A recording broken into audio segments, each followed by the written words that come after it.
goje ni ne babban ya kai ku kauce ku banguri bakar wuta nake ci gari na fi kububuwan hadari zaki da dan yan dawa da gari kuma ki so ni ko kar ki so ni wannan ya rage gare ki tabbatar ban da muni gida da kuɗi za na baki babban yaya. Wato kamar yadda kuka sani gidan TV mai yana karɓar ziyara ta manyan mawaka da artist da kuma yan fim, su haka yau ma shirin ya samu mana babban mawaki kuma jarumi a masana'antar Kannywood. Yau da shi muke shirin tattauna muku su ko dan an ci waka bakin ne ta tafi daɗi ko su babban mawaki mu ne maka barka da zuwa wannan ziyara ta mu kawo mana gidan TV na mu ya barka mu ne maka fatan alheri a gare ka. Gaskiya ne ma ina godiya da zuwa gidan wannan TV. Kallo da sauraro suna buƙatar sanin sunan babban bakon nan. To da farko dai zan fara godewa masoyana na ilahin duniya gaba ki da farko dai sunana Uzair Muhammad Musa wanda aka sani da Uzi Arewa. Ko kira da Uzi zan goma dai kira na ba laifi bane ba. To ma za su masu kallo da sauraro za su so su dan ji dan takaitaccen tarihin ka sakamakon cin da kaga in ka jance in ka ga wane ba banza ba, so masu kallo suna dan bukatar dan takaitaccen tarihin ka na rayuwa. To gaskiya da takaitaccen tarihi na dan sai an gobar ma ta rayuwa ko ba ko ne ba har aka zo wannan mataki. To har aka zo wannan mataki sai da babban gobar ma da ka ba fara a rayuwa fara tasowa a rayuwarka shine rayuwar primary da za ka fara yi tukuna, wato makaranta kenan. Na yi primary school a Hotoron North, na yi secondary school a Hotoron North, daga nan kuma muka tafi Sa'adatu Rimi College of Education. To na kammala karatu na gaskiya. So Malam Uzi jarumi kuma a masana'antar Kannywood, ya aka yi aka tsinci kai a cikin wannan sana'a aka tsindima cikin ta.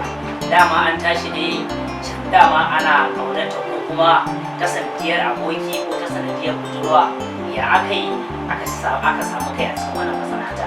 Gaskiya tun ina yaro ina da sha'awar shiga masana'anta, ina da sha'awar yin kiɗa da zuwa, ina da sha'awar wannan abu a zuciyata sosai. To shi sa na ganin nace ai abu ne mai kyau, tunda duk abin da ake yi kamar mika sako ne zuwa Mutane al'umma gabaki daya. To sai na ga to yana da kyau ni ma shiga cikin wannan abun, ni ma in gudanar da dukkanin abin da ya kamata, dukkanin irin kwakwalwata da naga za ta bani idea akan harkar waka, film, directing. Ni ma na ce Allah ya da in ina da rai da lafiya to insha Allah ni ma idan na girma ni ma na shiga cikin wannan masana'antar sannan ni ma za a daga dama a rai, saboda harka ce ni nake gani harka ce mai kyau. to Malam Uzi za ka iya tuna kamar adadin fina-finai da ka fito a ciki? To ba zan iya cewa ga iya adadin fina-finai da fito a ciki ba, amma na fito a cikin fina-finai a iya dai abin da zai iya istawa da iya cewa fina-finai na fito a ya kai guda 70. Wani fim ne ya zama sanadiyar shahara ta a masana'antar ta Kannywood? Shahara ta gaskiya yaro mai kunna gashi. Gaskiya shi yaro mai kuna ƙashin fim ne normal ko kuma series fim ne wanda ake yin sa kamar episode a ya yake shi? Gaskiya ba fim bane normal, series fim ne. Series fim ne saboda fim ne mai abin al'ajabi.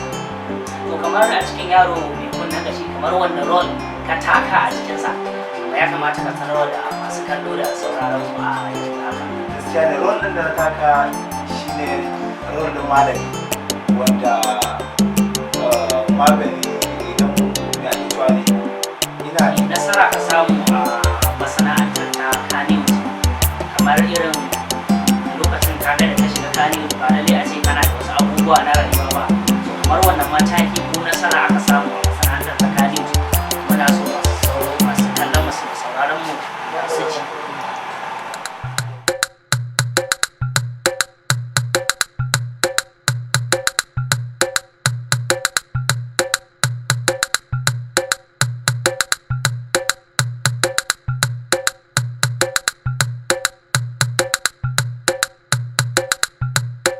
Yaro, babanka yana gida kuwa? Baya nan. Yara kamar tambayar babanka yana gida kana ta babbata rai kana ta hada rai. To kuma kawai ina tafiya sai ka tare ka nun tambaye ni babana ya gida. Ka je gani mana ni zan kira ma shi. Inna lillahi inna ilaihi raji'un. Oh, yara na zamani. Wannan wace irin rayuwa ce? Amma Allah shirya mana.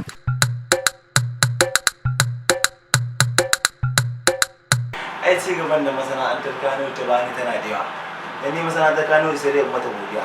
Saboda ci gaban da ta bani yana da yawa gaskiya. Saboda ilahirin a yanzu wannan magana da nake ma. Na mallaki gida a cikin wannan masana'antar Kano. Sannan kuma ina samun abubuwa a cikin masana'antar Kano wayanda nake taimakawa ƴan uwana da abokan arziki.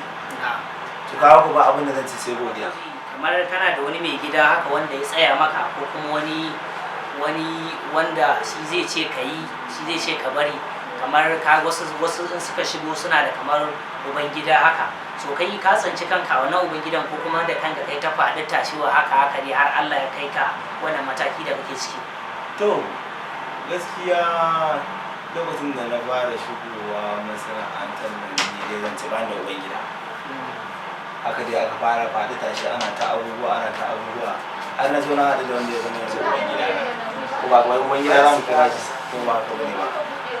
A yanzu a wannan lokacin zan iya ce ma ina da mai gida wanda tun a wancan lokacin bayan da na fara faɗi tashi shi ma ya zo ya ƙara dafa mana ya sa maka cikin da abubuwa yadda ya kamata. To kaga yanzu dole sai ina da uban gida tunda su suke dafa mana sai abubuwa.